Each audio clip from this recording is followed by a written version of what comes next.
City Church family. Hope you're doing well and hope you're having a great week thus far. And I hope that you were at church on Sunday or got to listen and be a part of the service from this past Sunday. You probably know we are in the Beatitudes still, going through Matthew chapter 5. We were in verse 10 this past week, which says, "Blessed are those who are persecuted for righteousness' sake, for theirs is the kingdom of heaven." And it got me thinking since that morning, thinking about that word persecution. And I've struggled with that a little bit because of, in our ministry where I work and serve in my full-time job, we work with folks who live overseas, some pastors that help take care of some orphans and vulnerable kids in South Asia, and those guys have faced some really difficult persecution, being put in jail and being beaten and almost died. And so for me, living in Collin County, where the majority of people here would identify or would mark themselves and say, yes, I'm a Christian, I believe in Jesus, yet they may have never stepped foot into a church in a long, long time, in months or in years, or even opened their Bible, yet they would identify and say themselves they're Christian. And so what kind of persecution do I face? It's so minimal compared to other believers right now, faithful followers of Jesus around the world. Yet Jesus says in multiple places, and we see it in Paul, in his writing, we see it in Hebrews, in the Hall of Faith in chapter 11, that people who follow Jesus, they in fact do face persecution. And I thought one thing was interesting toward the end of Ryan's message. He brought up the fact that if persecution comes, we don't need to worry about it. We just let Jesus handle it. Our focus is to be on Him, to say, God, move in my life, transform my life, draw me into a closer relationship with you.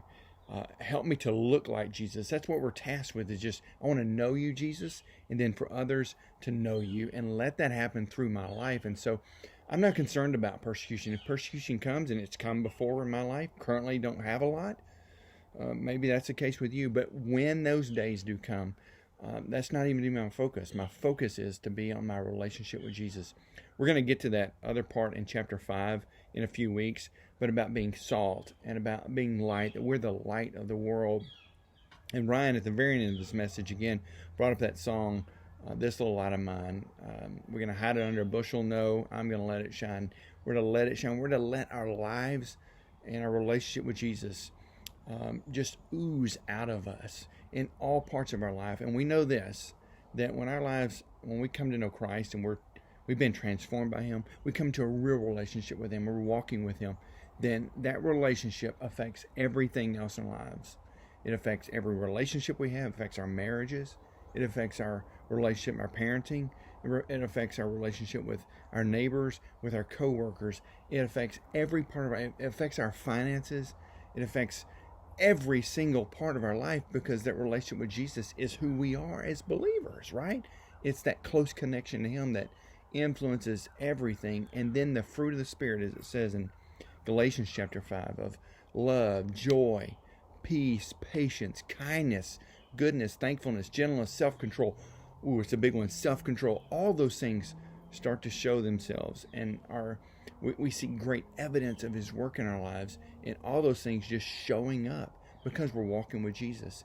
The reality is that the gospel, Jesus Himself, He's divisive, and we live in a very divisive, everybody gets their feelings hurt about something. Everybody's got to share their opinion online. Jesus certainly is divisive, and He's offensive to others. But our task is not to worry about those things. We're going to look like Him. We're going to be offensive to others. We're going to seem intolerant.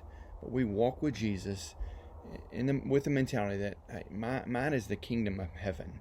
I'm living for something else. I'm not living for this life right now. I'm living for something else. And my life is focused on Jesus and Him alone. And so I'm encouraged by this. Maybe I hope you would be too. Let's let our light shine. I need to let my light shine more. If persecution comes, and Jesus basically says that it will, I don't need to worry about that. My eyes are focused and fixed on Him, so that I might glorify Him with my life and make much of Jesus. And maybe my neighbors, my friends, co-workers, people at the grocery store, people around me, people I rub shoulders with, they might get a taste of just who Jesus is.